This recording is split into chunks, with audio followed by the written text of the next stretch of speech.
your distributor for electrical and datacom needs. Now, from the Stifel Financial Sports Studio, here is Tom Ackerman.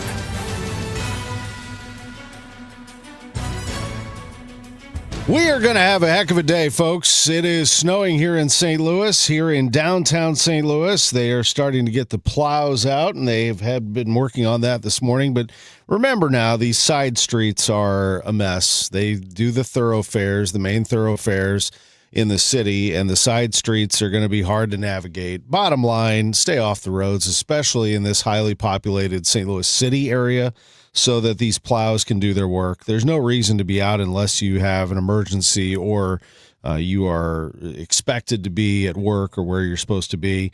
It is not the greatest driving conditions right now, especially the way the freezing temperatures are right now, just sub-zero temperatures here in the St. Louis area. So just be careful out there. If you're in the county, you know what you see, you know how to get around those areas too, and certainly it is snow covered everywhere. I mean, there's no other way around it. So be very careful out there. And if you must be out, again, for emergency reasons, just go slow and keep your distance from these plows because they are out and trying to get everybody ready for tomorrow's morning rush. Joining us is the ESPN and SEC network broadcaster Tom Hart to lead off the show. And boy, what an entertaining one that was yesterday. Tom, how are you? I'm fantastic. I'm cold, but I'm great. Yeah, that was that was a energetic game, and I think, Tom, the SEC this year is so incredibly competitive. That was a great example of how all of these games in the league, higher percentage than any other men's college basketball conference, more games in the SEC come down to the wire in the last possession than any other league, and that makes for an exciting brand of basketball. No question. Trent Pierce hits the three from the logo to send it to overtime. It was a perfect shot, too. He squared up. He did exactly as you're taught, hand in the cookie jar, follow through, and bang, he drills it. And then in overtime, Mark Mitchell fires a bullet into the net, just beautiful, ridiculous at the same time shot from Mitchell off the inbound pass. He takes it and scores, and Missouri wins the game 88-87. Just absolutely thrilling. Before anything, though, let me ask you, up until then, who had played a better game, do you think, between Missouri and Oklahoma, two longtime rivals going back to the Big 8 days? Gosh, that's a great question. I mean, they're so evenly matched, and Oklahoma has now lost 6 straight games, but I don't think their record reflects their talent. Porter Moser is an amazing coach. Of course, he took Loyola of Chicago to the Final Four in 18. I think it was dead even. I mean, Oklahoma's got a really good backcourt, and they have a forward named Tay Davis who did a great job defensively on Missouri's guards. He's got really good length. And Theo Barrett, by the way, from Missouri, who's an Oklahoma kid. He's from Oklahoma City. His mom played soccer at OU. Got his first start of the season, and he played sensationally throughout the entire game. So I'll just go by the numbers, and they said it at the end of regulation because we went to overtime that it was a push. I mean, I didn't think, Tom, sometimes you get those games that are, oh, my gosh, we outplayed them, but they made a couple lucky shots or the ball bounced their way. I think that was a dead even contest. Yeah, what a game it was, and what a finish at the end of regulation and at the end of overtime. I mean, Mark Mitchell, for my money, is one of the best players in the country. 25 points, 10 rebounds, 4 assists. He leads in all categories. It's fitting that he sends them to the locker room victorious, Tom. He came over after the game, and we were getting ready to do the post-game interview, and he said, man, that felt good. I needed it, a little atonement after what happened earlier, because towards the end of regulation, he got a great look on the baseline from about 5 feet away and missed it. And you're right. He's one of the best players in college basketball. And my partner John Sunbold said this on the broadcast, he's the most dependable player in the SEC. You know what you're going to get from him every night. And Mike White, the Georgia coach, had told us earlier in the week that even on his bad nights, he has a terrible night, he's going to give you 18 and 6. And that reliability is something that coaches absolutely adore in their great players. He played really well throughout the game. I thought Oklahoma made a couple of mistakes on that last play. Number one, they didn't turn him. He received the inbounds pass, and he was just full head of steam and went right down the right side, and nobody got in his way. Nobody was able to turn him around. But we've seen what can happen if you're a Missouri fan at 4.8 seconds. Hello, Tyus Edney. And that's how much time was left on the clock when Mark Mitchell got the inbounds and then screamed up the court. We know it can happen quickly. Absolutely. Tom Hart is with us. Last thing, Tom, I was so impressed with Dennis Gates, how he came back and beat Florida after getting annihilated by Illinois in the bragging rights game. They had a long time to think about that, but also to prepare, and they beat Florida. But what do you make of the team? They're 4-3 in the SEC. Just for those who haven't been following along as closely, won at Kentucky, lost at Ole Miss, won at home against Auburn, lost at LSU, and then the close loss at home against Georgia. Now this one. What kind of a team are Tigers fans dealing with here? I've seen them at their best, I think. So I don't mean to look at it through gold-colored glasses, but aside from the Kansas loss, which I saw in Kansas City, and that was a bit of a no-show, and we all know what happened with the Illinois game. I had them at Lexington. I had their win against Florida. And by the way, the value of that Florida win just keeps going up because the defending national champions continue to win. I was here for the Georgia game on Tuesday, which was a last possession game, and then this one. I think they're showing more consistency, and they're doing it by getting the right guys on the floor. Trent Pierce, of course, he hit the big one last night, but he's such a threat at 6'10". You saw the form. He's a great shooter. He can be an elite shooter, and with that size, he goes right over the top of people. But getting Jaden Stone back, which happened right after the Illinois game, and getting him back and being a leader and being a scorer and a go-to guy has made a monster of a difference for this team. They still make a lot of mistakes. Some of the personnel don't fit great together. But when they have their best offensive lineup on the floor, which they had at the end of the game, that can produce points with anybody. And I'm just curious to see if going forward, because they got a tough stretch of games coming up, starting with Alabama, does he try to turn the tempo up a little bit and become more of an offensive team and maybe take some risks on the offensive end at the cost of having a better defensive team out there? It's a tough league, and they've got to find a way to continue to win close games, 1-for-1 and one possession games this week. Tom, great call yesterday. It was awesome. Really entertaining game. Appreciate you joining us on KMOX as always. If it's a big game, I want Tommy calling it, and I want him on KMOX if we can get him. I appreciate you. It's so nice of you. Thanks, Tom. Stay warm today. You too. Tom Hart, SEC Network and ESPN. He had the call yesterday on ESPN too as Mizzou beat Oklahoma in overtime on a buzzer beater, 88-87. When we come back, the voice of the Illini, Brian Barnhart, they had an even better win. They went into West Lafayette and came out with a W with an historic performance by their freshmen.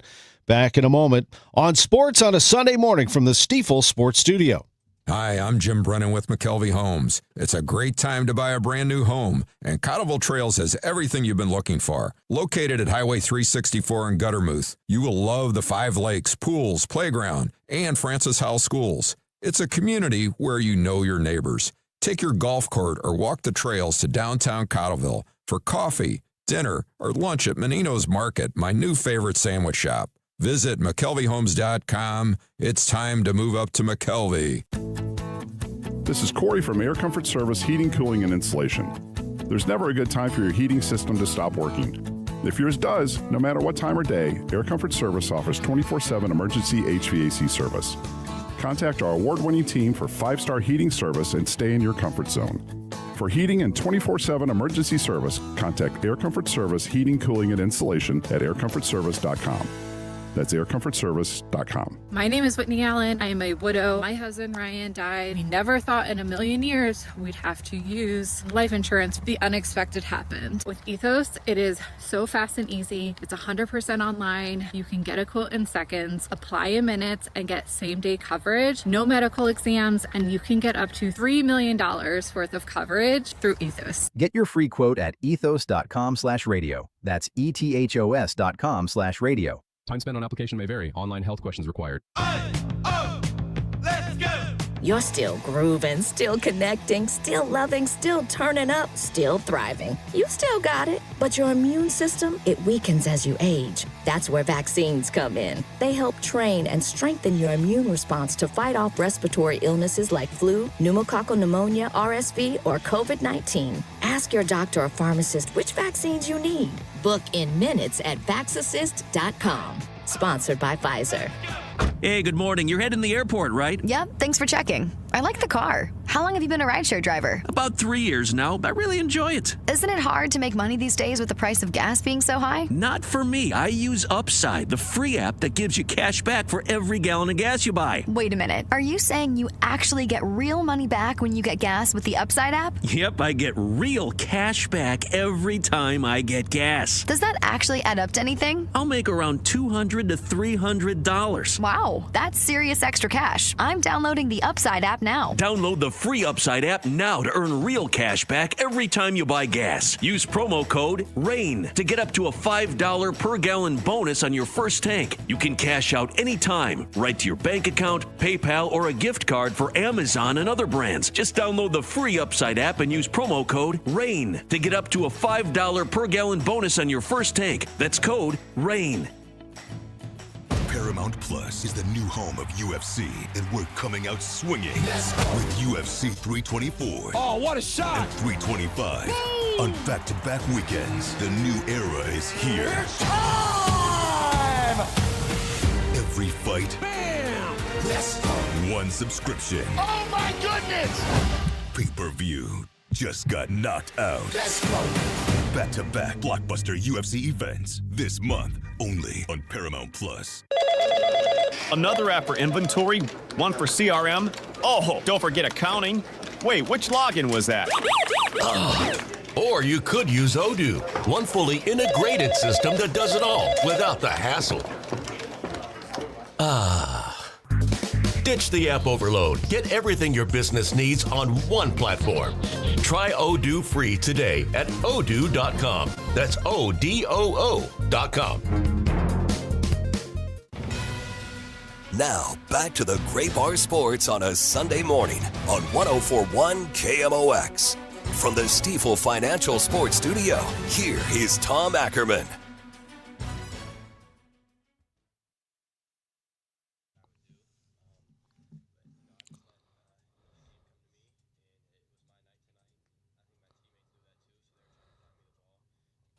Wow, Keaton Wagler, what an incredible performance by the Illinois freshman. Joining us after an 88-82 win at Mackey Arena. Number 11, Illinois. They're going to move up tomorrow. You can be assured of that. The voice of the Illini, Brian Barnhart, joins us on KMOX. Brian, how you doing? Hey, Tom. How are you? Doing great. I bet you're doing well after that. What an incredible... I watched it. And I'm watching Wagler knock down these threes just unconscious. He actually took a heat check from like NBA beyond NBA range, I think, and missed it short. But he was bombing threes, scored the first 14 of the game. And if you turned away and came back to the game later, you shouldn't be surprised that he ended with 46. It was unbelievable. Yeah, it really was one of the great performances I've seen. When you think about it, we had, Brandon Paul, I think, scored 43 about 13 years ago, but that was at home, and this was at Mackey Arena, and you know how tough it is to win in there. And we needed him early, especially because Purdue was shooting. I think they made 14 of their first 18 shots or something like that. It was something ridiculous. And it was allowed Illinois to hang around there early in a tough environment. And the thing that our guys talked about afterwards, all of us that cover the team and the coaches, and was how easy he made it look. I mean, he was just, it wasn't like he was out there flailing away and throwing in, Hail Mary shots. He was just stroking it in and just wasn't missing.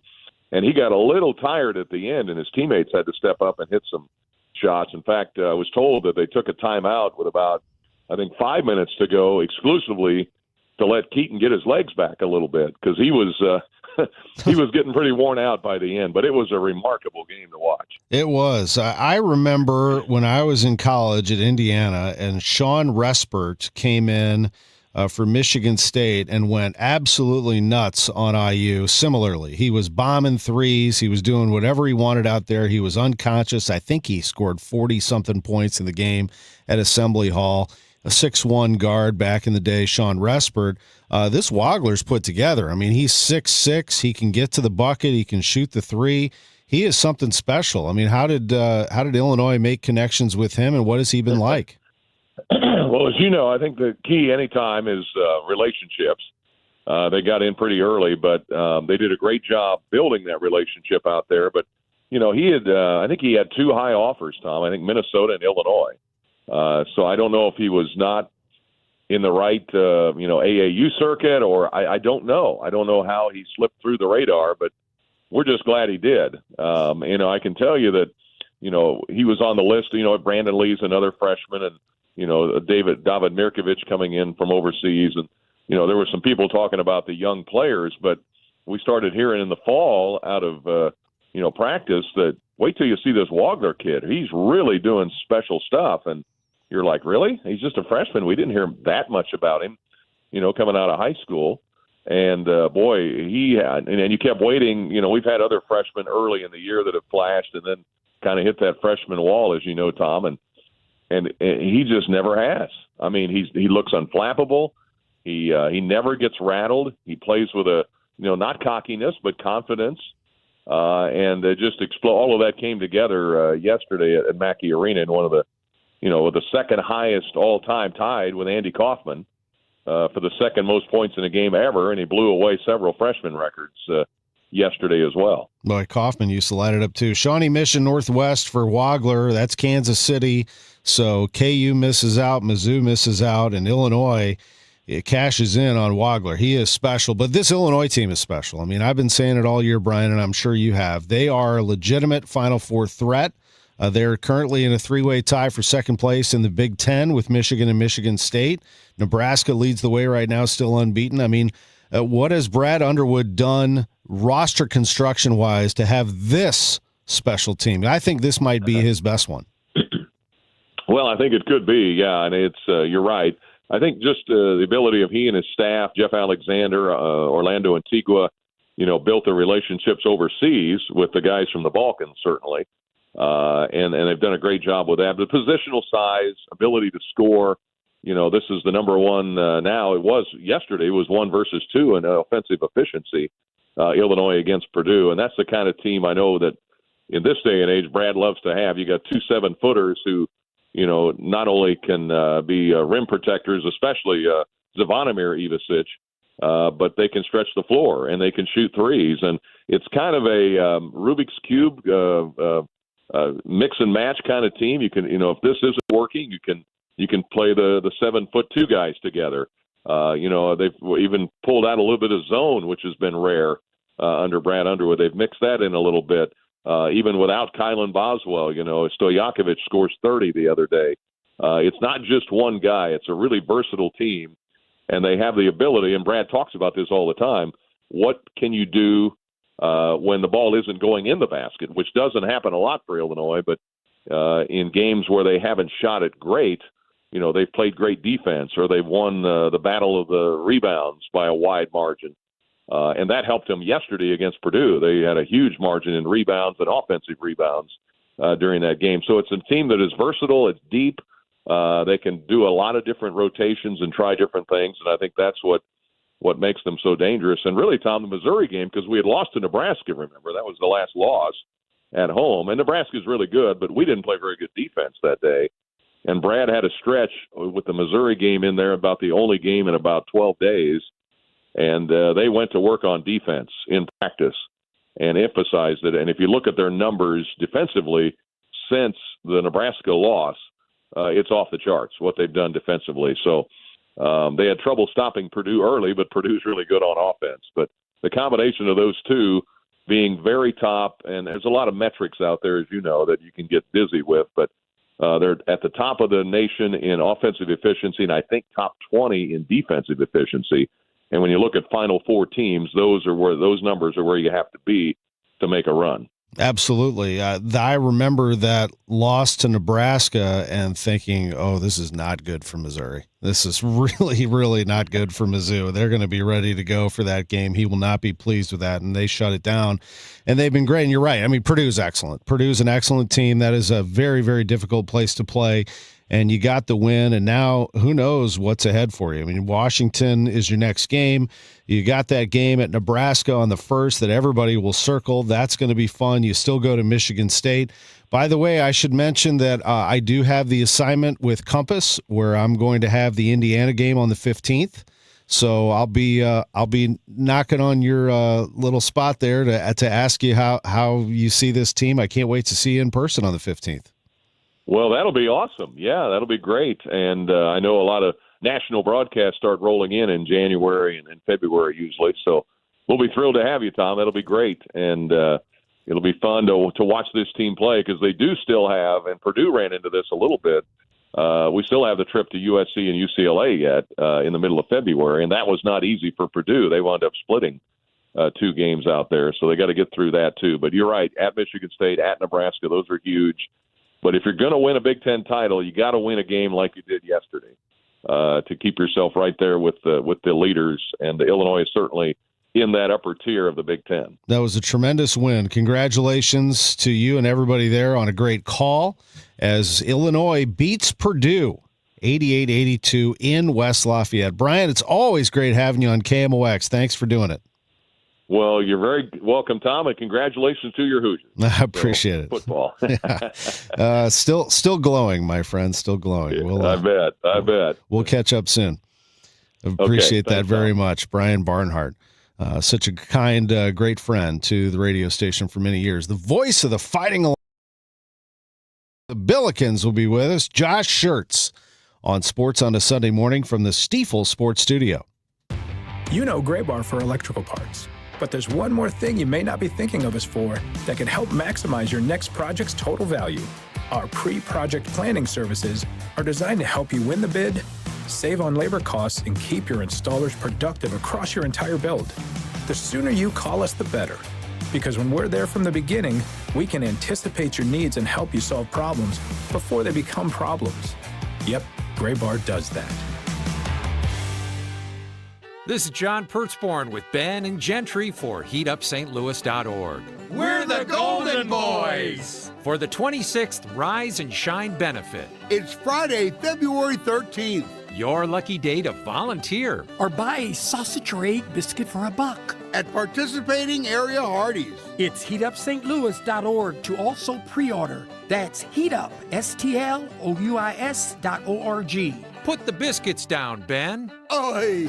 St. Louis has a voice. KMOX, the voice of St. Louis. That voice has shared our stories from headline to history. This is Harry Carey from the beautiful new Busch Memorial Stadium. From moment to memory. The tape is on. Among those voices, Bruce Bradley. I felt better when Jimmy Carter was president, knowing that Rosalind Carter was around saying, now, Jimmy. Working at KMOX is an honor and a responsibility to represent this community. It's one we take seriously.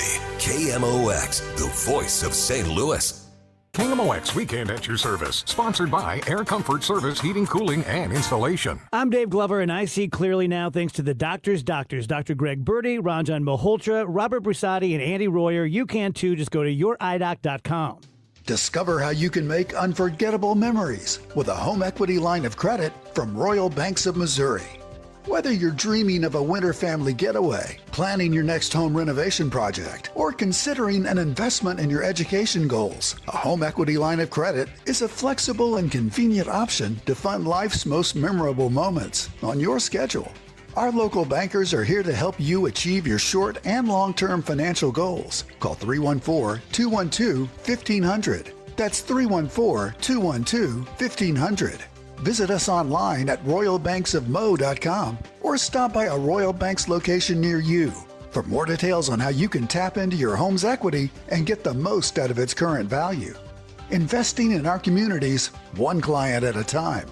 Royal Banks of Missouri, member FDIC, and equal housing lender.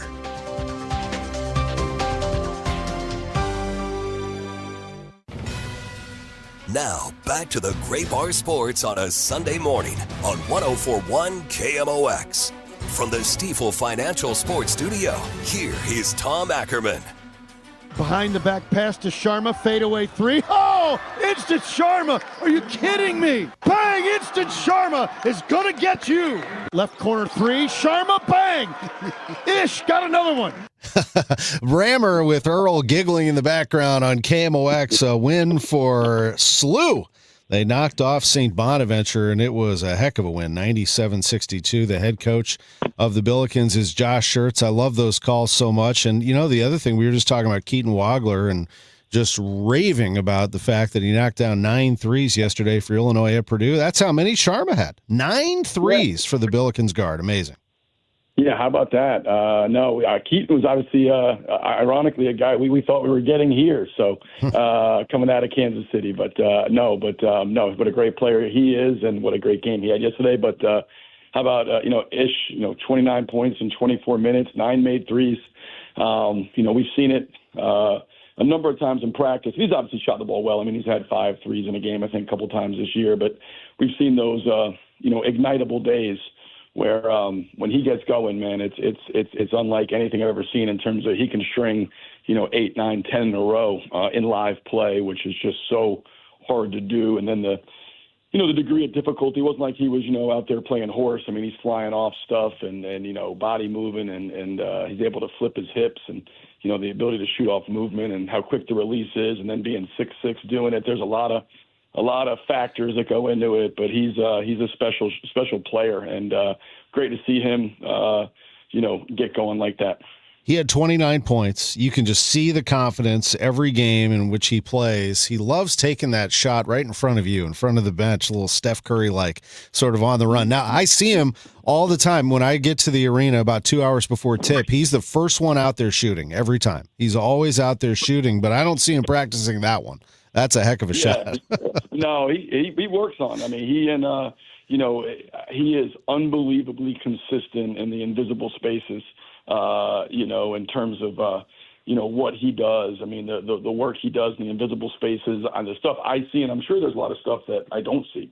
That he does, and it's just so impressive. And our player development staff, Phil Gaetano and Alex Peebler and those guys. I mean, they're working on, the movement shooting, and, it's a huge part of what we do offensively. Jimerson was somebody last year who got really good at doing it, flying off stuff and flipping his hips. It's not natural for guys, but some guys can do it, and we're lucky. We have 3 guys that can really do it at a pretty good level. When you look at Ish, you look at Trey Green, you look at Brady Dunlap. All 3 of those guys are capable of flying off, and those shots, as you said, they're a very high degree of difficulty to be sprinting full speed and be able to turn your body. But I don't think I've had anybody do it as fluidly as Ishan Sharma in my career. That was some performance. I mean, under 8 timeout, you're up 40-13 against the Bonnies, and you win the game 97-62. I heard you after the LaSalle game. You were not pleased with how that game closed. What was practice like the days leading up to this St. Bonaventure game? Because it was a short turnaround. Yeah, and I think that's a good point. That I was so impressed with our mental toughness. I mean, you think about that. The St. Bonaventure game was our 4th game in 10 days. If you go to, if you go back to Fordham and you bail out 10 days, we played 4 games in 10 days. We were on the road because of the week-long trip when we went, VCU, LaSalle, and then obviously Duquesne and St. Bonaventure. I think we spent 13 of 18 days on the road, or 12 of 18, something like that. So to have the mental toughness to put on that kind of performance at the end of that time, and the league didn't do us any favors scheduling-wise. And, so super impressed with that. I think, we left the Duquesne game Wednesday. We stayed in Pittsburgh, and really it was a very we don't practice the day after games. We do, neck up days. We watch film, the game. We installed and talked a little bit about, St. Bonaventure. Mainly we just talked as a team and what happened, why it happened, why we, how did we get away from our identity? Why couldn't we course correct it in real time? It's not possible to play your best, 40 minutes every game of the season. It's not humanly possible. It's not possible for an individual. not possible for a team, but normally we've been pretty good about course correcting in real time and getting back to our identity pretty quickly. We didn't in that game. And so there was I thought there was great ownership, great accountability. We went over to Pittsburgh University and we walked through the basic game plan for what was going to be with St. Bonaventure. And then we left and we Thursday, we practiced at St. Bonaventure. I thought we had a really spirited, good practice, good preparation. And then we put it on the court, on Friday. And so, it wasn't anything where we, went in and other than, like ultimately, the group is very ambitious. They're very competitive.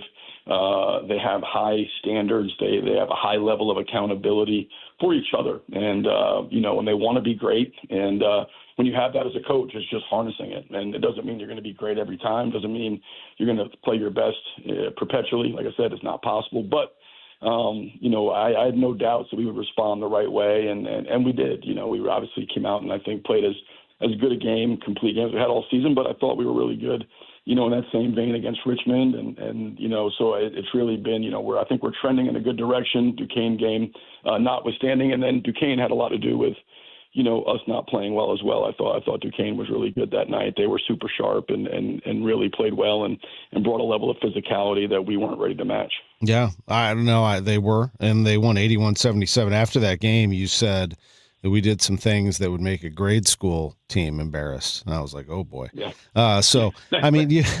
No, there was a comedy of errors down the stretch of how not to play basketball. And, from bonehead turnovers, the insult for the ball, we were fortunate. I mean, look, Duquesne missed a couple layups and a couple wide open threes, and otherwise we'd lose the game, and then it's a different feeling. But I think the guys absorbed, we talk a lot about, like I said, you can't get drunk off outcomes if you're a player or coach. You can as fans, media, everybody else can, the way it generally works is you win and everything's perfect. You lose, the sky's falling.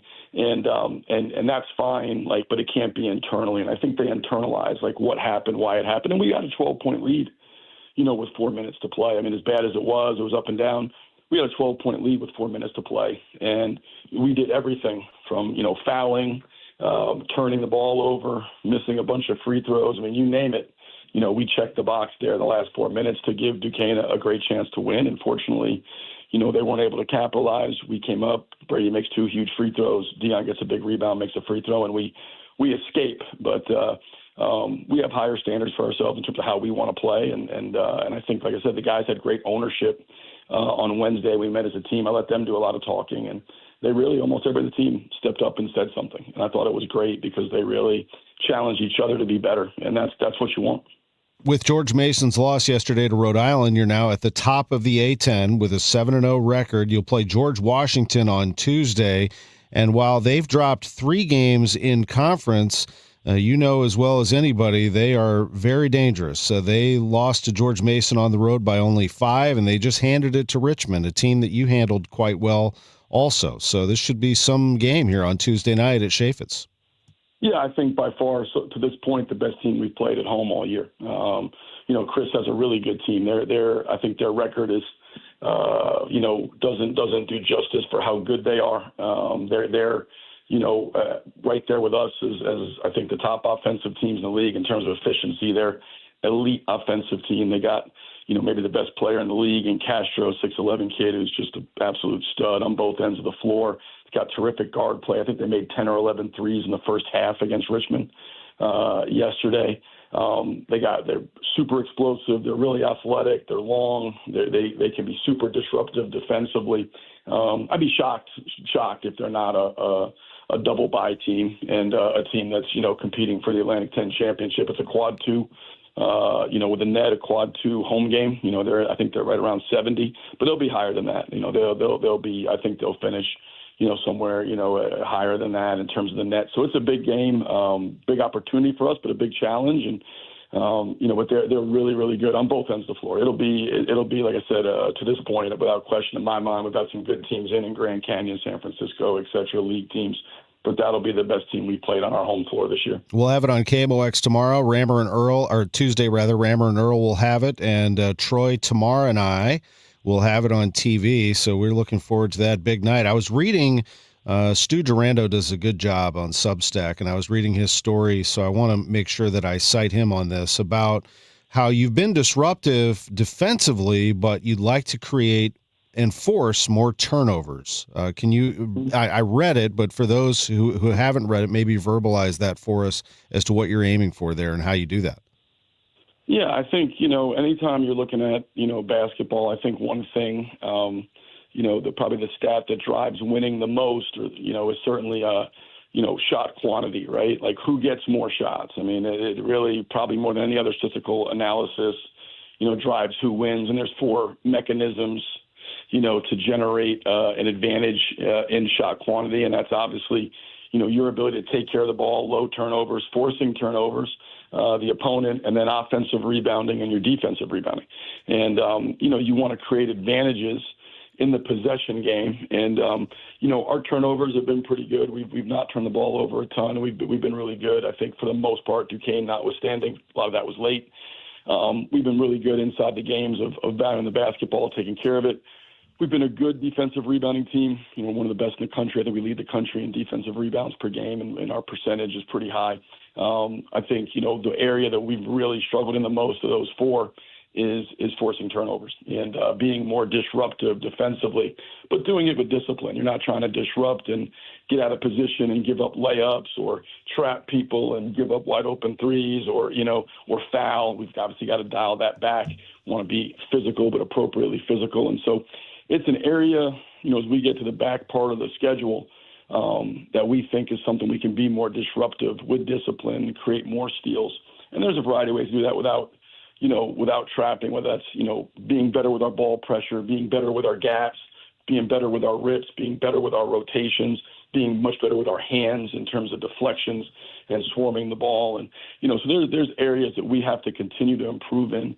And to me, probably the top of the list defensively is forcing turnovers because we're number 1 in the country in field goal defense, number 1 in the country in effective field goal defense. So we're forcing misses, which is ultimately, in the day, what you want to do. But, we need to, I think our ability, we're so good in transition. Can we create a few more turnovers per game? And it's something we're really honing in on with our guys and trying to get better at. And it's something we think here down the stretch could, potentially flip some games. So we have to be better in the possession game. End of the day, Duquesne in that game just particularly, they got 17 offensive rebounds. We got 9, so they had 8 more possessions there.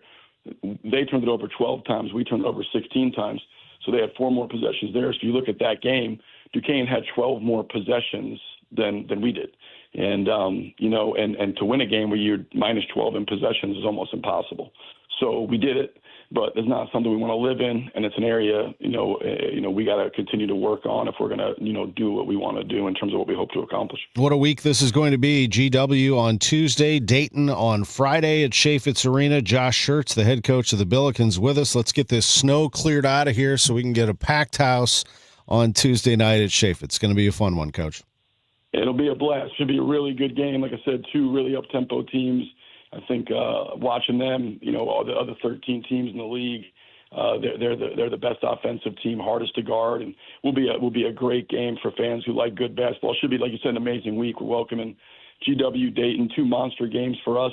Hopefully, fans will be turned up and out, and like I said, that place will be rocking. And we know when that place is loud, there's no harder place in the A-10 to play. I know there's some hard places to play, but I would take Chaffetz over any of them when it's turned up. I agree. Can't wait to see you Tuesday. Thanks, Coach. Appreciate it. Thanks, Tom. Appreciate it. See you Tuesday night. Our visits with Josh Schertz, sponsored by Royal Banks of Missouri. That's our Billikens report. It's 10:45. When we come back, our Blues breakdown on KMOX, and then another hour to go from the Stifel Sports Studio. This is Megan Lynch. 250 doctors go to Ophthalmology Associates. That's why I trust them. Ophthalmology Associates, 314-966-5000 or youridoc.com. Glover here for my friends at Cantor Injury Law. Cantor is local, and we're here doing the work every day. We're right here in St. Louis, and we're ready to fight for you. CantorInjuryLaw.com or call 314-628-9999. The choice of a lawyer is an important decision and should not be solely based on advertisements. Looking on the bright side to this weekend's weather, more time to stay inside and read. St. Louis Public Library's got you covered with millions of books, and you don't even have to leave the house. Their digital library lets lets you download books, audiobooks, movies, music, newspapers, databases, and so much more. St. Louis Public Library partners with me on Facebook on our Book Chat with Debbie Monterey group, where you can get book recommendations, engage with other readers, and watch my latest author interviews. So join today. St. Louis Public Library, St. Louis's original search engine, stlpl.org. Playoff mode is on with FanDuel right now. All customers get a profit boost pack every NFL playoff game day, and that's been going on for a while now. So during the championship round on Sunday, you're going to find a pack loaded with multiple profit boosts waiting for you right there in the FanDuel app. More boosts means more ways to lift up your playoff bets. Pick the matchups you believe in. Go with the underdog. Maybe put together a parlay if you're really feeling it. Personally, I like the Seahawks to win at home. They are favored there. Then you can apply your profit boosts, go after even bigger payouts with FanDuel as the playoffs have been rolling. Go to FanDuel.com/Missouri. That's FanDuel.com/Missouri. Get your profit boost pack every NFL playoff game day. 21 plus and present in Missouri. Opt-in required. Bonus issued as non-withdrawable profit boost tokens. Restrictions apply, including any token expiration and max wager amount. See terms at sportsbook.fanduel.com. Gambling problem? Call 1-800-GAMBLER. Extreme cold weather coming in through St. Louis this mid-January probably. If you're having issues with your furnace, give me a call. If you were told you need a new furnace, without a question, give me a call. You'll be happy you did. We're all the same when it comes to like buying a furnace and air conditioner, just like with pretty much anything else. If you're like me, I want a furnace that heats, and in the heat of summer, I want an air conditioner that works. Pretty much simple. So is a more high-efficient air conditioner or more high-efficient furnace give me more heat, more cooling? No, it doesn't at all. It gives you the exact same. So with that being said, you need to call me. Bart Inman, one easy number, Missouri and Illinois, 314-293-2600. Again, 314-293-2600, or you can do the online thing, and it's Bart Inman, Bart with a B, Inman with an I.com. God bless. Now, back to the Great Bar Sports on a Sunday morning on 104.1 KMOX. From the Stifel Financial Sports Studio, here is Tom Ackerman. Before we break down the Blues, just a few comments that are coming in here on our Sports on a Sunday Morning comment line, YouTube, X, Facebook. Aaron said he'll be back around 11:30 for Chaim. That's cool. We appreciate that. If you're only here for the baseball, it's totally fine with me. Ed says, good morning from Miami. What's up, buddy? How are you? Dad. Not my dad, but I call him Dad. He calls me second son. I call him Dad. Love Ed Curtis. Love me some Ed Curtis. KT says, hi, it's Sunday, January 25th. Do the Cardinals have someone who can hit 20-plus home runs yet? Yes, they have 3, as I told you last week. Ivan Herrera, Alec Burleson, and maybe Nolan Gorman, 3 right there who can hit 20. Beyond that, your guess is as good as mine. Congratulations to the Hoosiers, says Eric Edgar. I appreciate it, Eric. It was an amazing experience. I loved every second of it. Absolutely has been an incredible run for this team. Good luck to your Illini the rest of the way. I'm a big fan of those Illini fans. They've been good to me through the years. They are, and that is an excellent, excellent basketball team. I mean, really, really good. I see a few little bickering arguments going on in here. Here's Peter. Peter, we love you, buddy. Peter Nydorf. Hope you're staying safe and warm, he said, from the winter weather. I drove down here, Peter, but otherwise I would suggest people stay off the roads. They are definitely not drivable. I'll say what I said in the beginning of the show. Don't go out today unless you absolutely have to. Just give the plows room to do their thing. Not to mention, in case people do get in crashes, we need the first responders to be able to get to them. So if you can, stay off the road. You're doing a great help and service to the community if you do that. So the Blues last night did draw, I think, in the neighborhood of 4,000 fans at Enterprise Center, if I have that right. Maybe more than that is what I heard, probably more than that. But it was a light crowd because of the weather. The weather was rough, sub-zero and snowing. But the fans came out to see the Blues, and the Blues put on a show for them. It just didn't end up the way they like, and they've had a rough year. The Blues lost the game 5-4 in a shootout to the Kings. The Blues got off to a tough start. They fell behind 2-0 in this one, but then climbed back. Dvorsky scored. Shen scored. Dvorsky has 9 goals already. Shen has 10, the captain on a power play goal at 6:30 of the second period. Then Jordan Kyrou scored his 10th of the season as well. He needs more than that, but he was hurt a little bit. 3-2, the Blues take the lead. But the Kings tied it at the end of the second. The teams traded goals in the third period, with Kyrou scoring his 11th of the season at the 17:50 mark of the third period. That was after Trevor Moore gave the Kings a 4-3 lead, and then it was Moore who scored the winner in the shootout after Dvorsky kept him alive in the third round. It was Moore who scored in the fourth round. Jimmy Snuggerud was saved, and that was the end of the game. Darcy Kemper beats Joel Hofer, and the Blues lose 5-4 in a shootout to the LA Kings. Here's Coach Jim Montgomery after the game.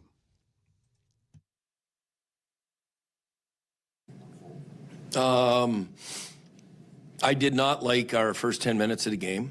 I thought they vastly started the game a lot better than we did. Their forwards were skating, and we were getting caught from behind. We had too many turnovers at the red line. Then I thought in the second period we came out and we started skating ourselves. We got a little more physical, started winning more battles. And you could say we're playing North really well. Love the play, the Dvorsky goal, and then a high-end play on the power play too. And then we get that third goal because we're playing North. And I love the fact that I see a young Logan Mailloux up at the red line when 17 has the puck in the middle of the ice. That's his confidence growing there. And he makes a good play to Ruzi, and Kyrou had a really good game.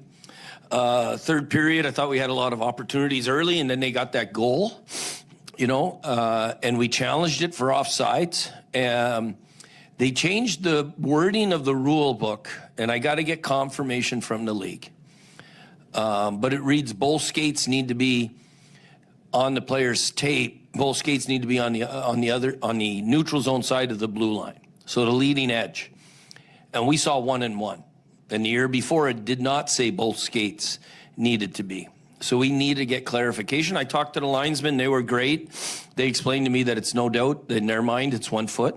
So I just need to, lawyers write the books for rule books, and I don't think like a lawyer. And obviously a lawyer would love facing me in court. But I talk hockey. And both skates to me means 2. And that's why I thought Elliott did a great job, because the rule had changed. I was unaware of the rule change, or not rule change, but the wording change. So to us, if you change the wording, it's because you want both skates versus 1 skate. And we just got to get clarification on that. Yeah, they came back with the decision pretty quickly and just assumed that it was going to be offside. Usually when you challenge for offside, you're pretty solid in your convictions, I guess, on that. We were solid because we had the rule book right open there in the back office. And it's just, again, reading the language that's wrote by lawyers, it's like when I buy a house, I don't know what they're talking about until I see the percentages and what the final number is going to be for my mortgage.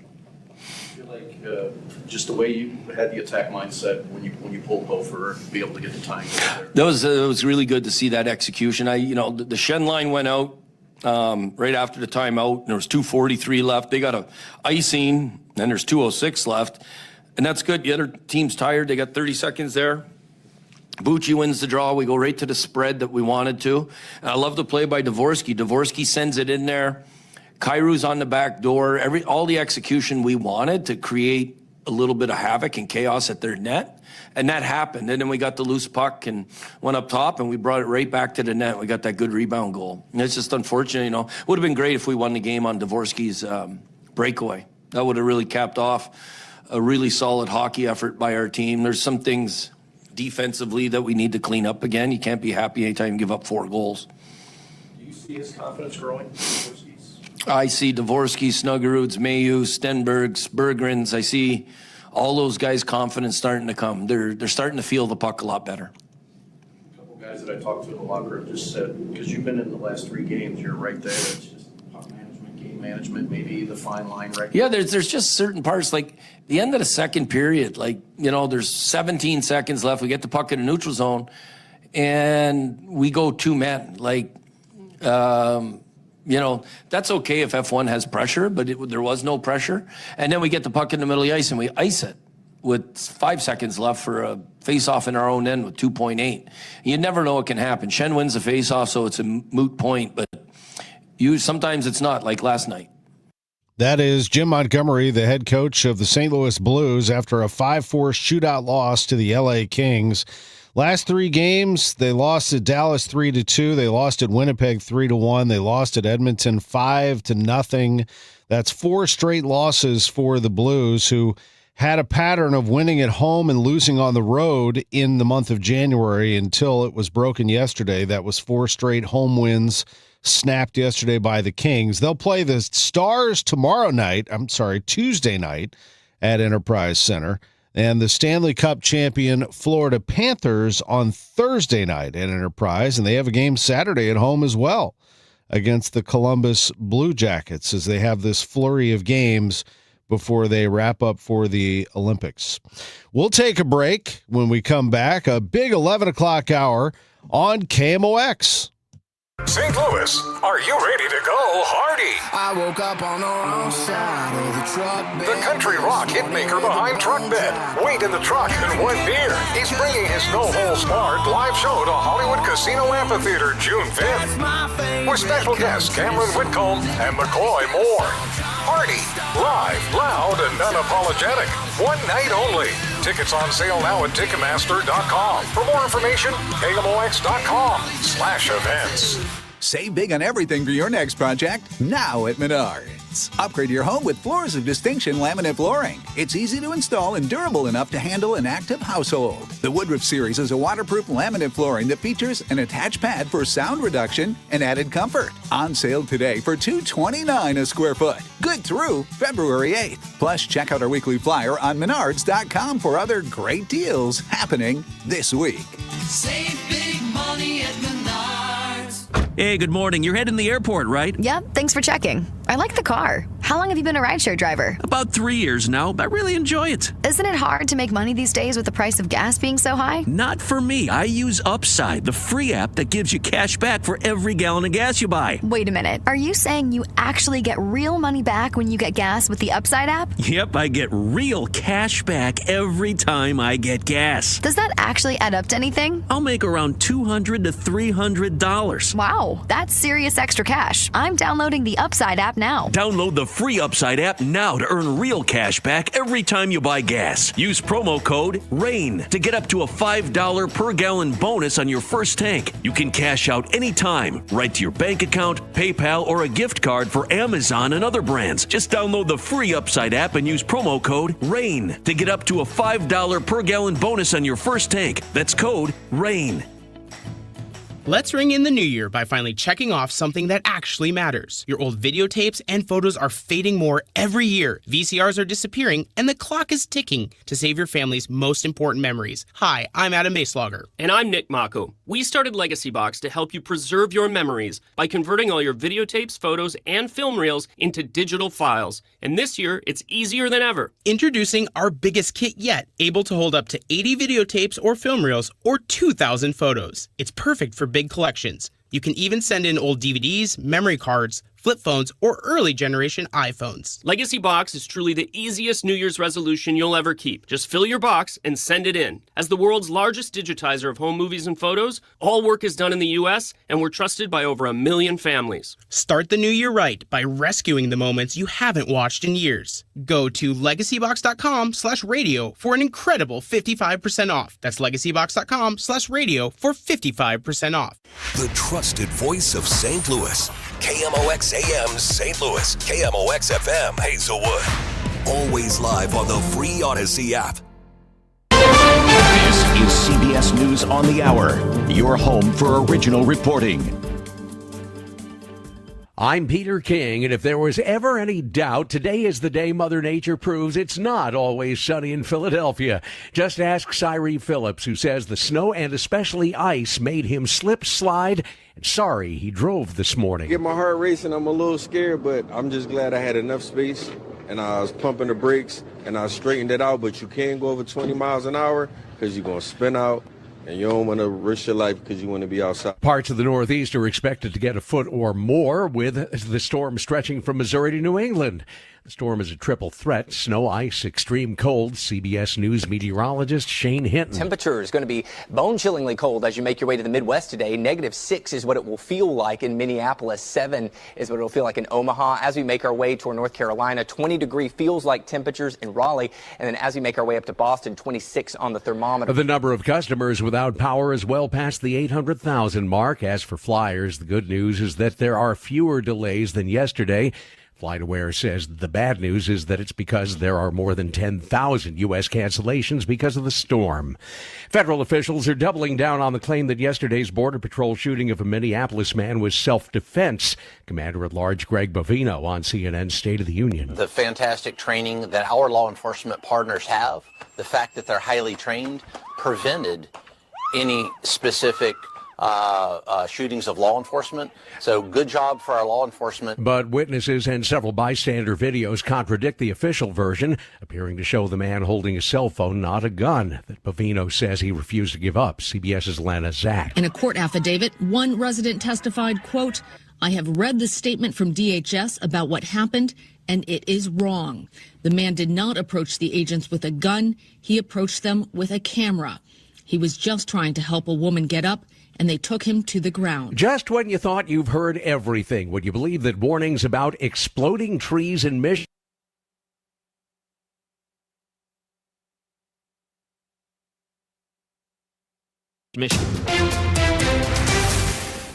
At 11:02, we have 10 degrees downtown at the Gateway Arch. Good morning, I'm Scott Jagow. Our top story, the questions and criticisms are piling up following that fatal weekend shooting by ICE agents in Minneapolis. The 37-year-old Alex Preddy, his death was caught on video from multiple angles, and those videos do not support the federal government's narrative that Preddy was an assassin and domestic terrorist hell-bent on murdering agents. KMOX Democratic analyst Michael Kelly says it's telling that the city's police chief came out and said, "We don't know what's going on. Our federal partners aren't communicating with us. This is being done for political purposes, and it's not being done by protocol and with training, and it's just so unnecessary and wrong." Republican analyst John Hancock says he hasn't gotten any word from his federal sources either. I texted our current and former federal elected officials who I work with, have worked for, have advocated for. I got zero response back. Hancock says until Trump's fellow Republicans stand up to him and speak out, tragedies like the one in Minnesota may continue to occur. Here we're looking at 6 to 12 inches, depending on where you are in terms of snow cover. MoDOT crews were out all night. They've been out all morning, making sure the highways at least are somewhat passable. Lambert reporting 136 cancellations this morning, but because of the dry snow, very few power outages, less than 100 in the bi-state. Schnucks is open until 5:30 this evening, and all Deerbergs are open till 6. They'll resume regular hours tomorrow. St. Louis firefighters fought a 4-alarm blaze in the 5200 block of Waterman. This was an occupied apartment complex. This is during the storm yesterday. Here's Fire Captain Garen Mosby. Between Delmar and Forest Park, it'd probably be closed for some time. No serious injuries reported. The exact number of residents not known, but the city did send in warming buses to keep the residents out of the storm. Now your weather forecast for the rest of Sunday. Brisk and bitterly cold this afternoon. With snow coming to an end, we'll see those totals ranging 6 to 10 inches. We'll see a high of 15. Then tonight, clearing skies and very cold with a temperature tying the record from 1940. We'll see a low of 7 below zero. Then for the day tomorrow, bitterly cold with plenty of sunshine, a high of 16. And for Tuesday, a little bit warmer with sunny to partly cloudy skies, a high of 30. From the Saliga Heating and Cooling Weather Desk, I'm AccuWeather meteorologist Brandon Buckingham on 104.1 FM KMOX. Thanks, Brandon. It is 10 in St. Peters. We still have light snow throughout the region. It's 9 in Florissant, 10 downtown. I'm Scott Jagow, KMOX News. Now, back to the Great Bar Sports on a Sunday morning on 104.1 KMOX. From the Stifel Financial Sports Studio, here is Tom Ackerman. Great to be with you for another hour. Big hour coming, and we are very appreciative of our upcoming guests, Archbishop Mitchell Rozanski, McKelvey Homes President Jim Brennan, Chaim Bloom, the Cardinals President of Baseball Operations, and Missouri Sports Hall of Fame columnist Bernie Miklasz, all with us here in the 11 o'clock hour. But as we always do, and this will be our second to last one, because this is the second to last NFL weekend. We do our NFL picks. It's the AFC and NFC Championships. Let's roll it, Mr. Young, and get ourselves ready. The NFL Films music rolls in the background. As Denver is the site of today's AFC Championship, actually, it's a little warmer there than it is here. Feels like 26 right now in Denver, Colorado. 18 degrees with some sun. That's the situation they face with no precipitation until maybe some snowflakes around 6, but by then they'll be wrapped up. It's the Broncos and the Patriots this afternoon. Now, everybody knows at this point, if they follow along in the NFL, that the Broncos are without their starting quarterback, Bo Nix. He had a fractured ankle in that last game, and so they're going to start Jarrett Stidham. There is a thought that the Broncos might be able to rally here, even with a quarterback capable of managing a game, but hasn't thrown a pass in a couple of years in a professional game. Doesn't mean he hasn't thrown passes in practice. And if they have prepared well enough, and he's been throwing in practice as the backup for a long time, perhaps they can manage this game against a very good Patriots team. Get the crowd on their side, get Denver into a situation where they are protecting a lead and their defense is playing all out, because they can play. I mean, they can flat out play. As a matter of fact, with this spread at 3.5, you might want to consider it. The Patriots, and the spread is falling. It was 4.5. It's now 3.5. I've seen it go from 4 now down to 3.5. You might consider Broncos plus 3.5. You might consider Broncos money line today. At the moment, it's plus 180. Just throwing that out there. Game number 2. And yes, I'm taking Broncos plus 3.5. That is my official pick. Game number 2 is the NFC Championship. It's the Los Angeles Rams who emerged victorious from Soldier Field, beating the Bears last week, against the Seattle Seahawks, who absolutely smoked the 49ers in their divisional round matchup 41-6. How bad was it?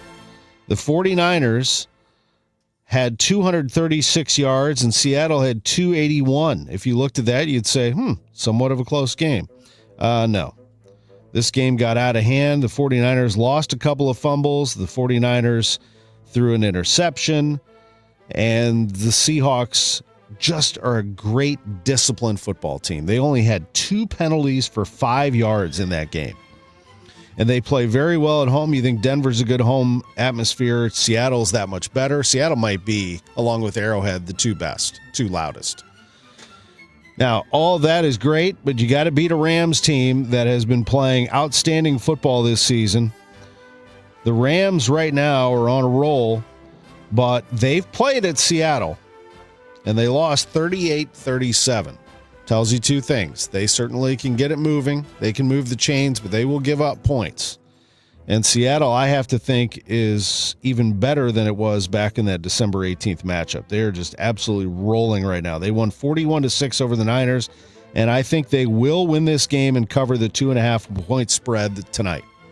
I think it's going to be the Seahawks winning this game over the Rams. Seahawks minus 2.5.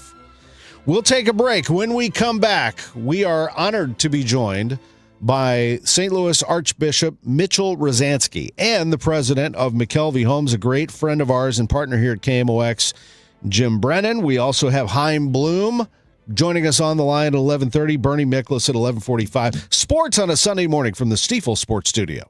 I hear from sellers all the time that they fear they have missed out on the selling market. They are so relieved to learn September, October, and November are strong selling months. With low inventory and hopefully lower interest rates, this fall will be a hot one for real estate. I'm Christina Straight, owner of Straight Realty. You may have heard me say, why pay more than 4 for years? Now it's why pay more than 2, saving you even more money. Call me 314-441-4444. And remember, why pay more than 2? Straight Realty is a licensed broker in the state of Missouri, Kansas, and Nevada. If you need a garage door, this could be your lucky day. Entries are open now for the $5,000 sweepstakes at Overhead Door Company of St. Louis. A winner will be chosen at random to receive $5,000 towards new garage doors, openers, or front entry doors of your choice. Deadline to enter is the end of the month to win the $5,000 sweepstakes with Overhead Door Company of St. Louis. Enter now at overheaddoorstlouis.com. You can't win if you don't enter at overheaddoorstlouis.com. Hey, good morning. You're heading to the airport, right? Yep, thanks for checking. I like the car. How long have you been a rideshare driver? About 3 years now. I really enjoy it. Isn't it hard to make money these days with the price of gas being so high? Not for me. I use Upside, the free app that gives you cash back for every gallon of gas you buy. Wait a minute. Are you saying you actually get real money back when you get gas with the Upside app? Yep, I get real cash back every time I get gas. Does that actually add up to anything? I'll make around $200 to $300. Wow, that's serious extra cash. I'm downloading the Upside app now. Download the free Upside app now to earn real cash back every time you buy gas. Use promo code RAIN to get up to a $5 per gallon bonus on your first tank. You can cash out anytime, right to your bank account, PayPal, or a gift card for Amazon and other brands. Just download the free Upside app and use promo code RAIN to get up to a $5 per gallon bonus on your first tank. That's code RAIN. Hey guys, Kevin Wheeler here for FanDuel Sportsbook, the official sportsbook of KMOX, my official sportsbook as well. And they have turned on playoff mode. All customers of FanDuel can get a profit boost pack every NFL playoff game day. So each game day during the championship round, you'll find a pack loaded with multiple profit boosts waiting for you right there in the app. And more boosts just means more ways to level up your playoff bets. So pick the matchups you believe in if you like winner or loser or just the point spreads. Maybe take a shot on an upset. I'm actually looking at the under in a couple of opportunities this week. You could build a parlay that fits the moment. However you want to do it, it's up to you. And then you apply your profit boosts and go after even bigger payouts while the playoffs continue to roll. So visit FanDuel.com/Missouri and grab your profit boost pack every NFL playoff game day. Remember, 21 or older and present in Missouri to play. Opt-in is required. Bonus issued as non-withdrawable profit boost token, and restrictions apply, including any token expiration or max wager amount. See terms at sportsbook.fanduel.com. And if you have a gambling problem, call 1-800-GAMBLER. What is it that makes the all-new Hyundai Palisade Hybrid an incredible SUV? Is it the spacious interior that's comfy for the whole crew? Or the capability to go off-road? Maybe it's up to 600-plus miles of range. What if it's all of that and more? What is it then? The all-new Hyundai Palisade Hybrid. So much more than just another SUV. Visit HyundaiUSA.com or call 562-314-4603 for more details. It's about time pros had one partner for the whole job. Why juggle 10 different suppliers when one can do it all? At the Home Depot, you'll save with pricing built for pros. You'll stay on track with job site deliveries, schedule, next day, or same day. And you'll get every size, every finish, every job lot quantity you need. One partner for the entire job. That's how pros get more done. The Home Depot Pro. It's about time. Now, back to the Great Bar Sports on a Sunday morning on 104.1 KMOX. From the Stifel Financial Sports Studio, here is Tom Ackerman. Great to be back with you, and good to be with my friend Jim Brennan, the president of McKelvey Homes, joins us on the line. Jim, we love having you in studio, but we just can't do that today. We got to keep you safe, my man. How are you? Well, Tom, I used to be a mailman, and Rose and I made it fine to 9 o'clock mass, but I'm enjoying the comfort of my home. But I got to tell you, congratulations on bringing home a victory for the Hoosiers on Monday night. Buddy, I did my best. I was just, thinking good thoughts. It was an amazing, amazing contest, and thank you very much. It has been a long time coming, that's for sure. And as well as I do, that I love the Cardinals. I love the Blues. I love SLU. I grew up a Mizzou fan. You name it. Battlehawks, Rams winning the Super Bowl back in the day.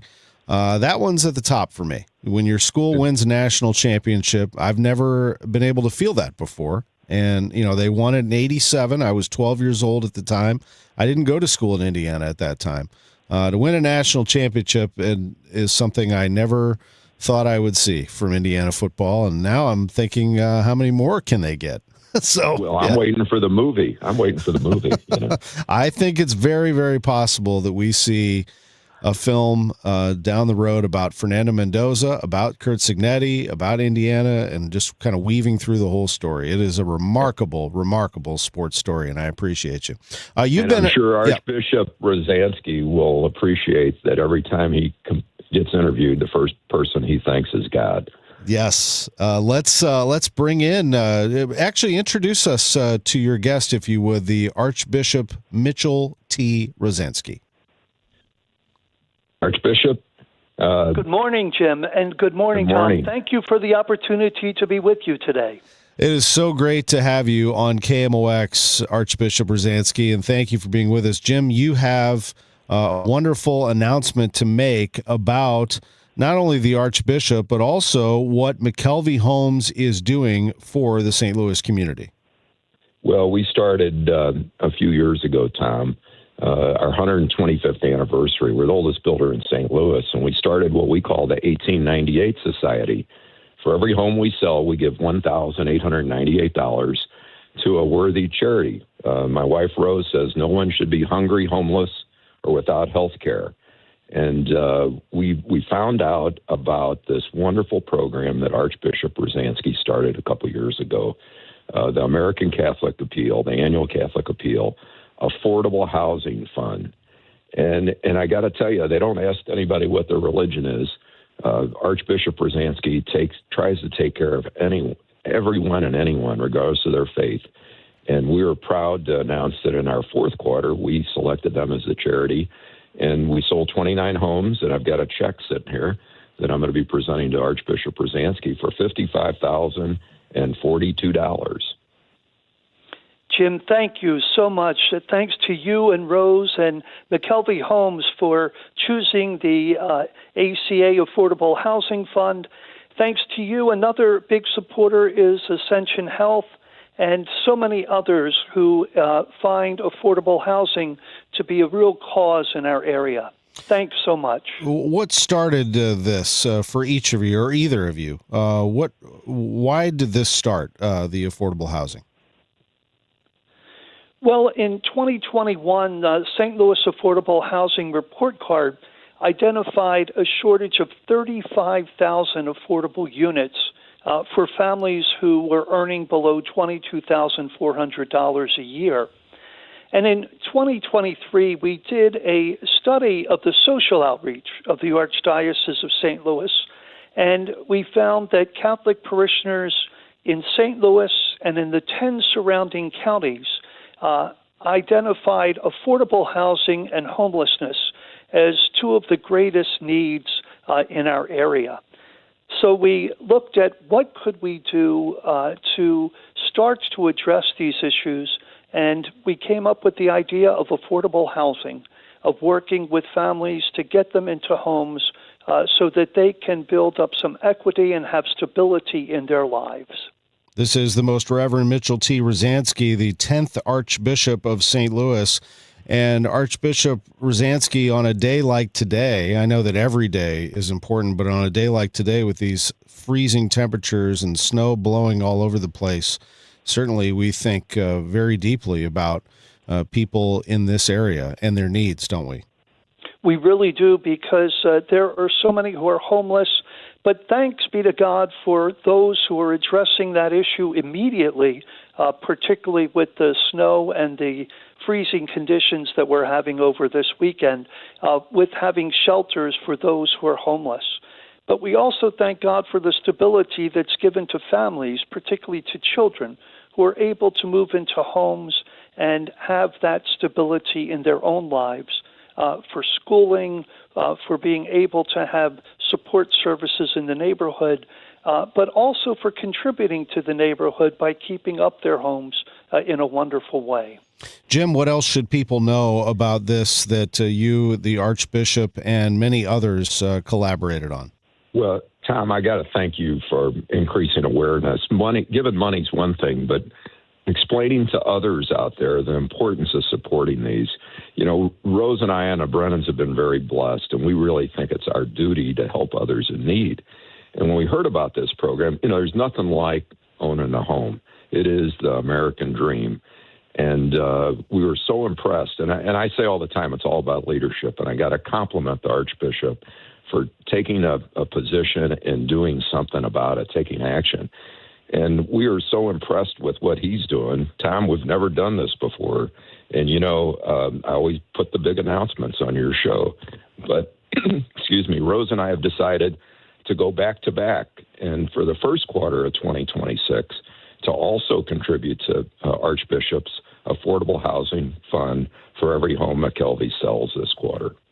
Wow. Thank you for all that you do, Jim. I really appreciate you, Rose, and McKelvey Homes, not only for being a great partner to us here at KMOX, but all that you do for the St. Louis community. And Archbishop Rozanski, I know that you reflect that and echo that. And if I may ask you as well, just you grew up in Baltimore, very similar, I would say, city to St. Louis in terms of size and geographic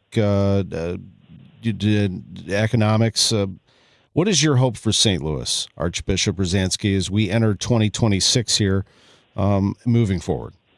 Tom, thank you very much for this opportunity, and I'd like to echo my thanks to Jim and Rose Brennan and McKelvey Homes for not only the contributions that they gave in the fourth quarter, but also for his promise of contributions in the first quarter of 2026. Thank you, Jim and Rose, for your great generosity. My hope is that we can take so many of these homes that either are abandoned or are not in great condition to bring them up to being able to be lived in and to move families into them who will appreciate being there, who will keep them up, and who will strengthen our neighborhoods in St. Louis and well beyond.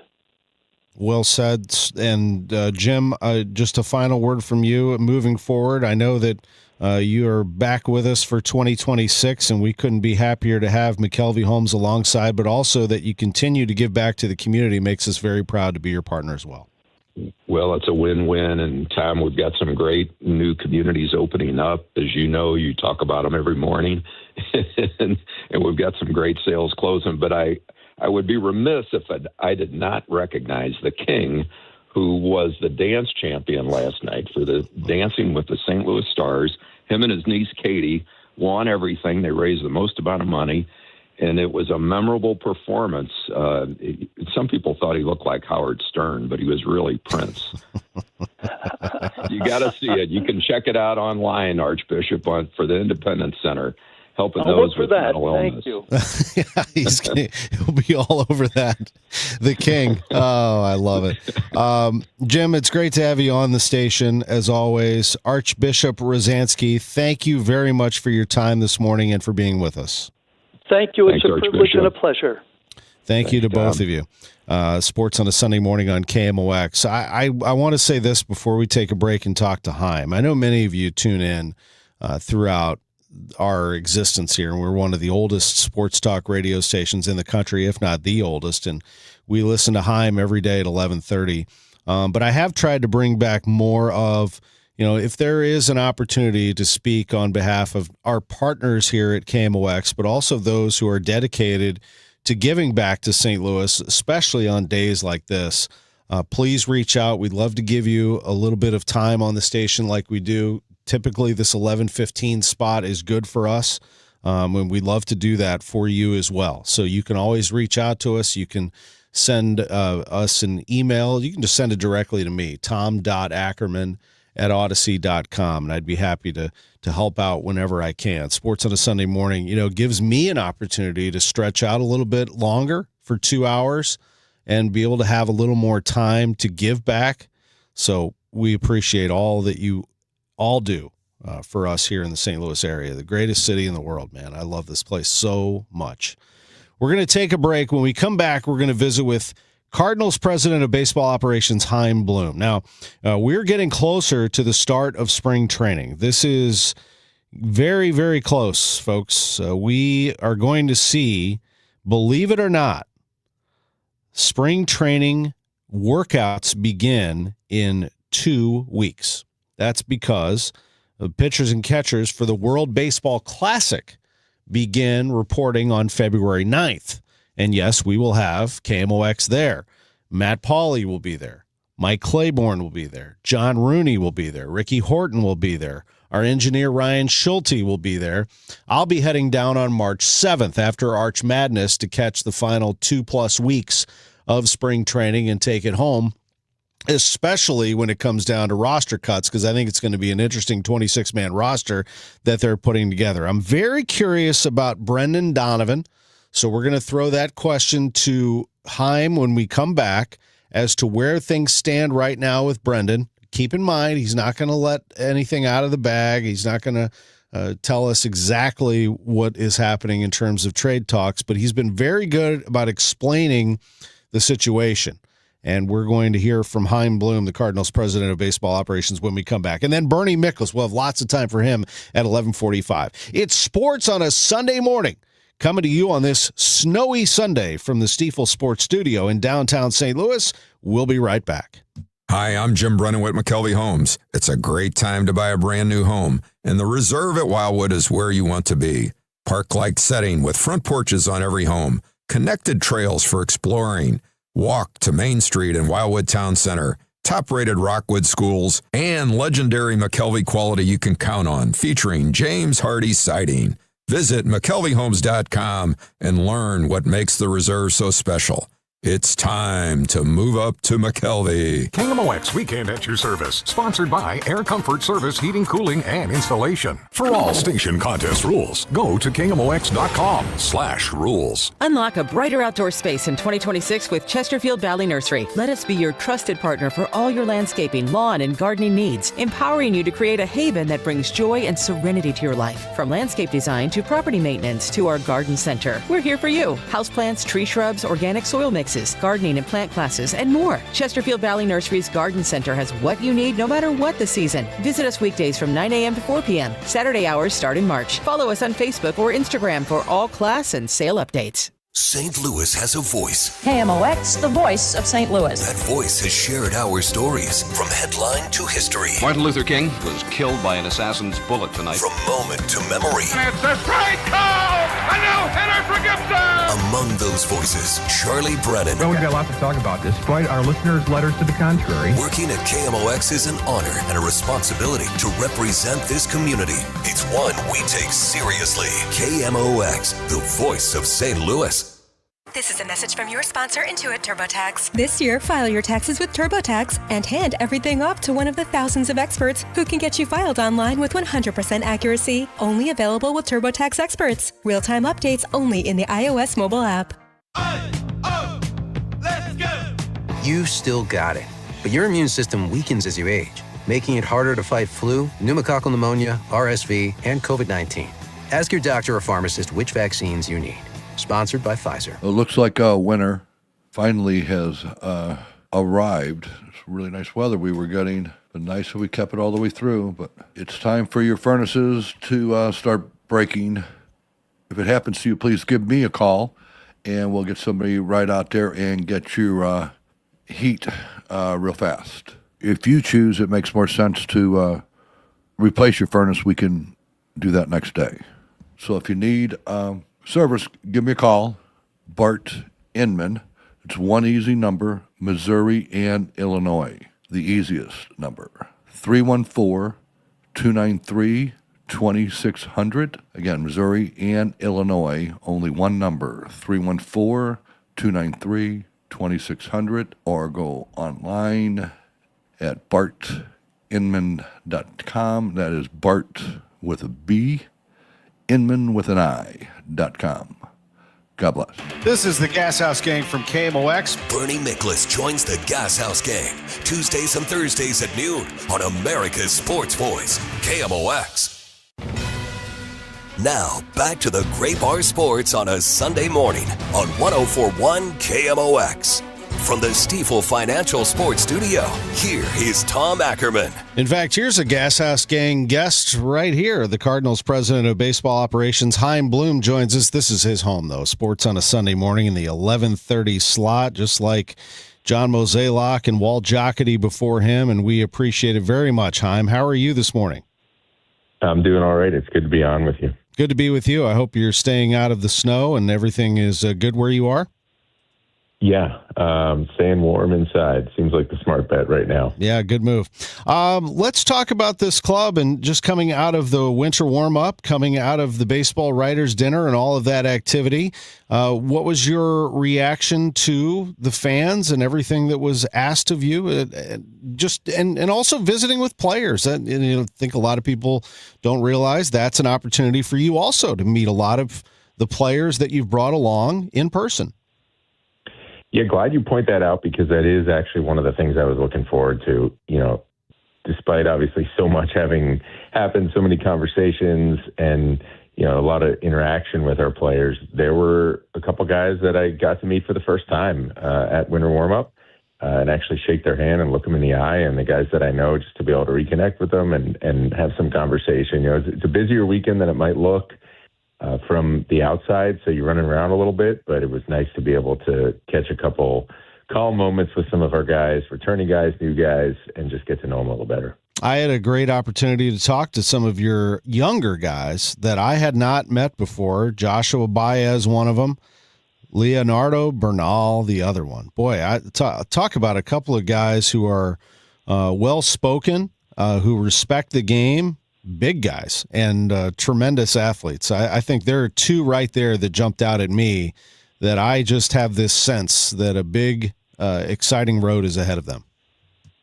We certainly hope so. They both had great years, and that's, you know, part of why obviously that they were there with Joshua having earned his way into the 40-man roster, obviously Leo as well, and Leo also getting recognized for having won a Gold Glove in the minor leagues. And, you know, when you talk about something like that, obviously Josh's year, we could talk about each of them, but Josh's year, you don't really see that too often. Guys not only put up the year he had in terms of the power and the speed, but also coming from where he came, where the year prior, really not a very good offensive year, a lot of swing and miss, a lot of issues on the offensive side of the game, and credit to him and to the staff that was working with him that he turned it around and had himself a great year. And then Leo took full advantage of a lot of the resources we were able to provide our catchers this year, and of course he put in the work. And you heard it at the writers' dinner from Patrick Anderson, our AA manager, who had him the year prior in Peoria and got to see that growth and that maturation firsthand. And he's really come a long way. Obviously, a lot more left in each of their journeys, we hope, but really, really cool to see them earn their way to that event and to getting some pats on the back at it. There are a lot of prospect lists that come out, and I think one that people really anticipate is Baseball America, which has busted out its prospect list. And when you go online to look at it, the first picture that you see is J.J. Weatherholt. I do believe he's number 5, though, out of their top 100. Then Liam Doyle, 34, Raniel Rodriguez at 37, Baez, 87, Bernal, 98. That's 5 in the top 100, Chaim, and that's 2 catchers right there. In fact, you have a lot of catchers in your organization right now, don't you? That's a nice list. What do you make of it when you get high ratings coming back to you like that with your prospects? Well, the reality is you try not to put too much emphasis on it because ultimately, you know, as much as we respect the folks that do the hard work over there at those outlets, they don't determine what happens with these players. The players determine it. Obviously, we have some hand in that as an organization. And, you know, sometimes those rankings go, quote unquote, in your favor. Sometimes they don't. However, I do think it's an indicator of what some of those guys have accomplished. And it's really good when we aren't the only ones noticing what they're doing. And, you know, when you think about how Baseball America puts together their list, it's a highly respected publication. They do spend a lot of time. They see players themselves. They talk to a lot of people. So it's really nice to see those guys getting some recognition and well-deserved, as you point out. the catchers, we feel good about the catching depth we have on our big league roster, and you're talking about two guys on that list who aren't even there to impact it yet. So it's nice to have that kind of depth in the organization at a very difficult position to find it. That is, again, Baseball America I'm told that MLB Pipeline might have had JJ at 5, and Baseball America's got him at 3. But at any rate, you got 5 in the top 100. Let me ask you about Yadier Molina coming back. Now, the last time we saw this happen, quite honestly, we didn't see much or hear much of Yadi. What is different this time around? I know we saw him in the dugout with Ollie as he comes in as a special assistant. Yeah, I think just having had a chance to get a little taste of what it would be like to come back last year, from what I saw, I think it really kindled the fire in Yadi. Not that ever went out. I mean, this guy, as everybody knows, certainly knows better than I do. He's a baseball guy through and through, one of the best baseball minds of his generation as a player. And look, he's always been a Cardinal, or at least since he entered professional baseball. And from our standpoint, as I said before, he's always going to be part of the family regardless. This is just a path that we were able to work on together to be able to get him integrated a little more formally. When you have a resource like that, wearing your uniform and part of the family, you do want to find ways to have him impact the organization more formally. And we know with his passion for the game, that's something that excites him. So we were able to put our heads together and figure out some avenues for him to do that we think are going to be great for him as he moves into this next phase of his career, and also have a chance to really positively impact our organization. Chaim Bloom is with us, Cardinals president of baseball operations. I've asked you in the past if you were in any rush to make a move, and you indicated not really at this point, still evaluating the trade market. I know the name Brendan Donovan comes up a lot. People ask you about Donnie. Where does it stand right now just in terms of your feelings about Donovan, the market for Donovan? I don't know how much you can go into about Donnie, but when I ask about moving along in the trade market, certainly I'm referring to Donovan, who gets mentioned a lot out into the media. I'm just curious kind of how you feel about the whole situation. Yeah, and those mentions are obviously understandable, both given just where we are and some of the things we've been doing, and also obviously the player, the person. Everybody's heard me say all the wonderful things that I have to say about him, and none of those obviously have changed on field, off field. He's everything you would want to have in your uniform, and that's why we're placing a really high value on him, and also doing our jobs and listening. When it comes to the market, it's been interesting the way the offseason has gone, where you kind of have seen this more recent flurry and a little bit of a late flurry, where it's usually not around winter warm-ups that some of the biggest offseason signings, and then the week to follow some big trades happen. Every offseason has a little bit of a different pace. This one has had some periods of high activity and then some periods where it feels like you're sitting around waiting. Look, if as much as we want to keep our ears open, we also want to make sure we're doing right by the organization. In this case, if we were to contemplate something with Donnie, obviously we'd put a pretty high price tag on it, given all those things that I said about the player he is and how much he means to us. Certainly not something where we're necessarily looking to do it. Again, just us being responsible and doing our jobs, especially given where we are and all those goals that we have over the long haul. All that said, as we get closer to spring training, you don't want to let this drag on one way or the other. We don't want uncertainty or a lack of clarity hanging over our camp. We've, I think, done a nice job this offseason, obviously bringing a lot of clarity to our situation and removing some of those barriers that keep focus away from what matters most and focus away from baseball and from winning when we get to spring training. So certainly we'd like to do that. I'm not really someone who believes in coming out and making big pronouncements as far as deadlines or anything like that, because I think we're mostly just fooling ourselves, because you never know what's going to happen day to day. But certainly, to the extent that this is bringing a little bit of a lack of clarity, it's not something we want. Again, not something that we are proactively out there looking to do, just us being responsive to interest in our players as we would with anybody. That's very helpful just to sort of paint the picture in the situation that you're in right now. And we've talked a lot about a right-handed bat too. Versatility would be a plus for that right-handed bat. Does it need to be an experienced major league veteran bat? Not blocking anyone's progress necessarily, but somebody that could fit right in and be that voice that you could lean on at times. I wouldn't say it has to be. I do think there's some value to having exactly what you described, especially as, we have moved some key veteran presences out of that room. You want to make sure you have guys that your young players can lean on. But of course, also, as we look around, I've said it all winter. I think we've been able to do it on the pitching side where, first and foremost, we want to make sure that we are just stacking as much young talent as we can together, because we know that ultimately that group, as it comes together and forms our core, is what's going to help us win. So you really are looking for both. I think they're both nice to have.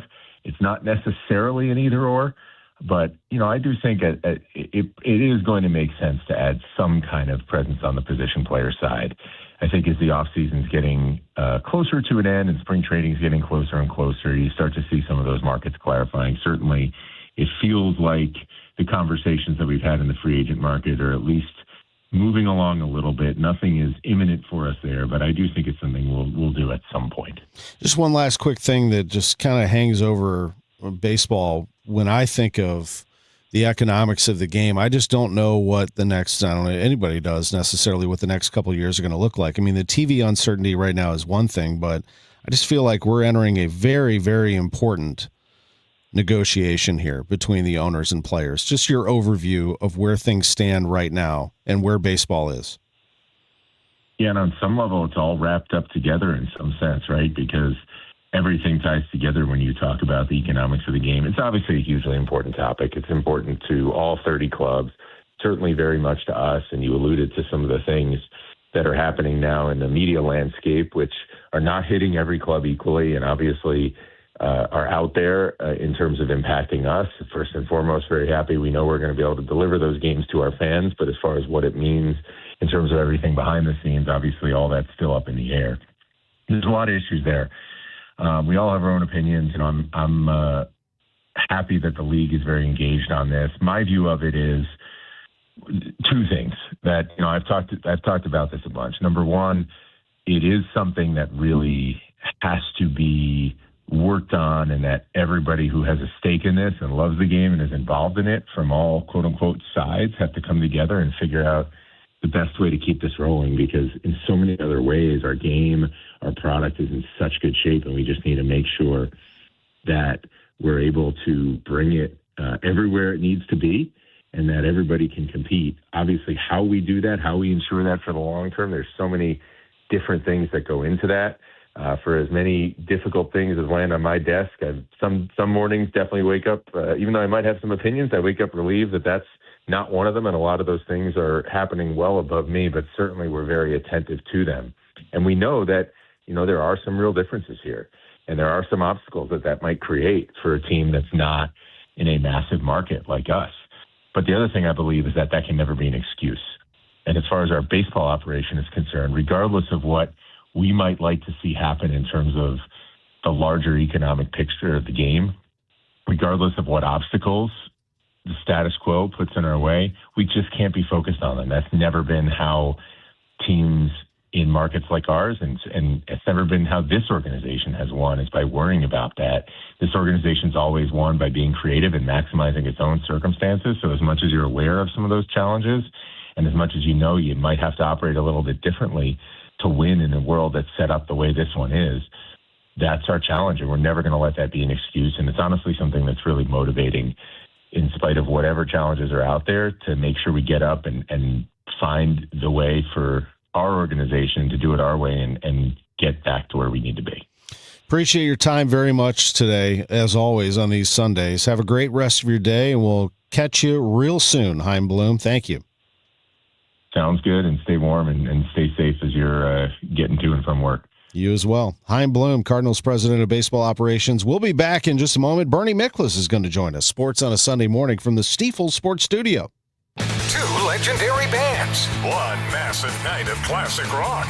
Foreigner, performing the songs that defined a generation. You're as cold as ice. And Leonard Skinner, bringing Southern rock anthems to St. Louis.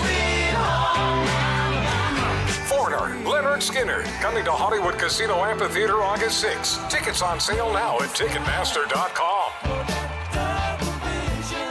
For more information, KMOX.com/events.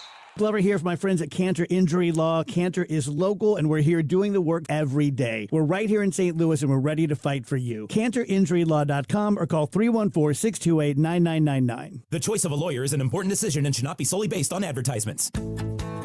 This is Corey from Air Comfort Service Heating, Cooling, and Insulation. There's never a good time for your heating system to stop working. If yours does, no matter what time or day, Air Comfort Service offers 24/7 emergency HVAC service. Contact our award-winning team for 5-star heating service and stay in your comfort zone.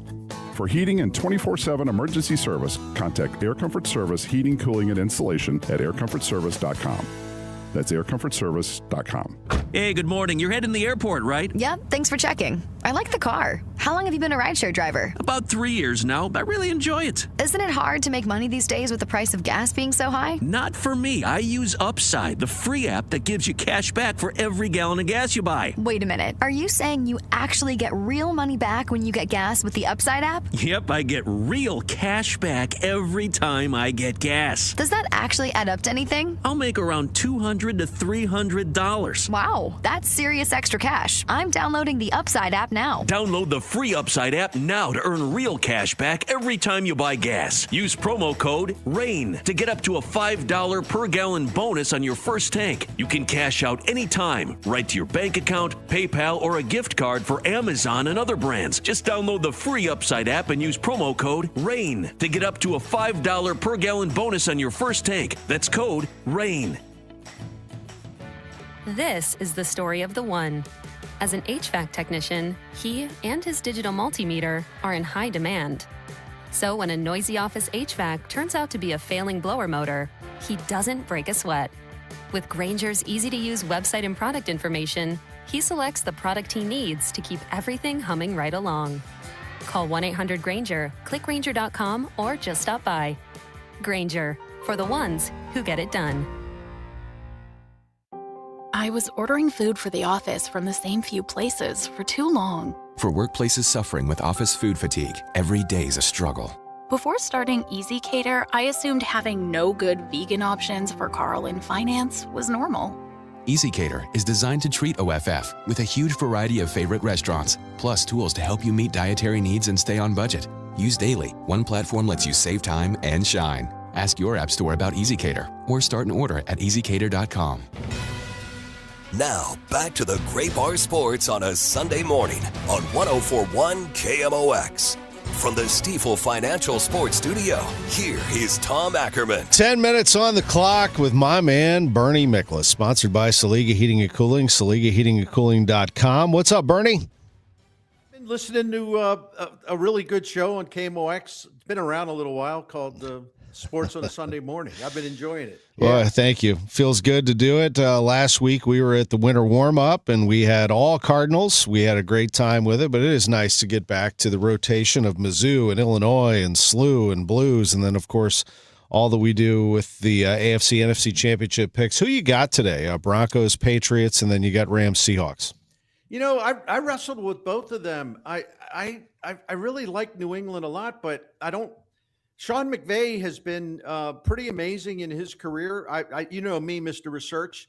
When he was at New Orleans, when his teams had to start a backup quarterback, I mean, they were 12-9 straight up, and against the spread for those who do that, it was 14-7. So he's had to deal with this situation many times, and they've done well. So I expect Jarrett Stidham is going to start for the injured Bo Nix. I expect him to play solidly, to play well, because that's what Sean Payton's background tells us. He's a great quarterbacks coach. But on the other hand, Mike Vrabel, this team he's put together, or he didn't put it together, but this team he's coaching, 8-0 on the road. They beat 3 or 4 good teams on the road. They're mentally tough. They're physically tough. Dre May, what I thought was interesting is that he got beat up in the Chargers game, but he stuck his nose in there and kept fighting and made some big plays. Then he was battling the inclement weather and the great Houston defense. And again, he had some fumbles. People are talking about, he's shaky. He wasn't shaky, man. It's just a tough game. First time he's in the playoffs. And the thing of it is, in both cases, he was at his best when they needed him to make a play. So this guy statistically was the best passer in the National Football League this year. So I look at Vrabel's record and what the Patriots are against the spread this year. I mean, just amazing record and stuff. I think they're going to win. I think it's going to be tight. I really do. I think it's going to be tight because I have that much respect for Denver. But I would take New England, and their defense has gotten much better. Their running game since the 15th week of the season is number 2 in the NFL. So they can beat you in a number of ways. Now, the other one, man, I don't know, because I think Seattle's ready to put a whooping on the Rams. But on the other hand, Sean McVay seems to have Seattle's number. And their defense does too. You know, they intercepted Sam Darnold, the Seattle quarterback, 4 times in the first game this season, and then 2 times in this late season game where Seattle won 38-37 in overtime. In both cases, the Rams basically blew the game. But Seattle is just on a rampage, no pun intended. And I don't particularly care for the way the Rams offense has functioned down the stretch. They were like 3-3, final 6 regular season games. They by their standards, they were really kind of sporadic and inconsistent. I think Matthew Stafford's hurt with that sprained finger on his throwing hand. So I think it's going to be Seattle, but and I know this is trying to sound like I'm going to have it both ways, but I'm not. I'm honestly torn about this game. But in the end, I'll take Seattle.